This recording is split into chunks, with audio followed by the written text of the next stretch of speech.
liwanag ng umaga. Pinaramdam bawat dilim may kaakibat na pag-asa. Ako'y inalagaan, halos ayaw madapo ng sakit. Ganyan mag-aruga ang magulang ni matay, ayaw pumikit. At sa tuwing hating gabi gigising, balitan lang ang lamin. Matatahanin bawat iyak ko pang makatulog na mahimbing. Di ba mahirap maging magulang pero masarap sa pakiramdam. Sa tuwing nakikita ang anak, lumalaki pa ay naihakbang. At natatandaan ko paano nung ikwento mo sa akin. Ako'y mag-iisang taon, luha mo'y biglang tumulo sa luha ng kaligayahan ng aking kaarawan. Salamat sa inyong dalawa dahil kayo aking naging magulang.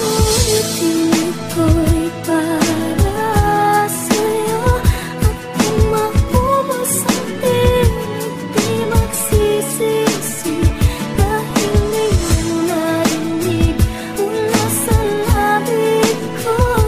Salamat,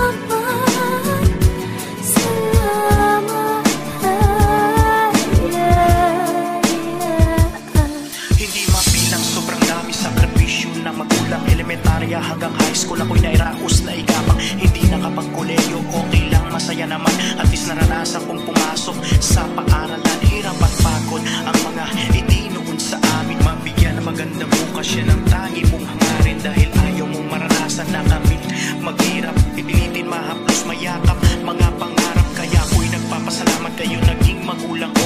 Kahit madalas akong sumasagot ng pabalang sa inyo, nandyan pa rin kayo, todo suporta sa tabi ko. Patawad kung minsan lumiit ang paa sa daang tinahak ko. Ako'y naniniwala walang magulang kayang tising kanyang anak, pero anak kayang tising na magulang na umiiyak. Pero ako di ko yata magagawa yun. Balang araw maging magulang din pagdating ng panahon.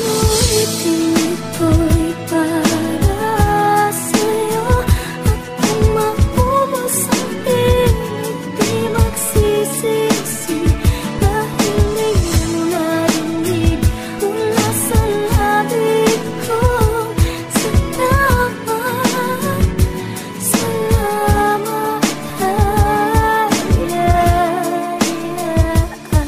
Kaya wag nating pabayaan ang ating mga magulang. Mahalin natin sila, ibigay mga pangangailangan. Mula nang tayo'y isinilang, yun ay malaking sakripisyo. Suklian natin sila ng pagmamahal taos sa ating puso. Kaya alagaan ko kayo hanggang sa pagtanda, tulad ng pag-alaga nyo sa akin. Hanggang sa nagpinata, hanggang sa nakapag-asawa, meron na akong pamilya. Salamat sa suporta, kayo nagsilbing halimbawa. Ipinaramdam nyo sa akin tunay na kaligayahan. Kaya pangako hanggang huli kayo ay aking sasamahan. Susulitin ang mga araw na kayo'y kasama pa.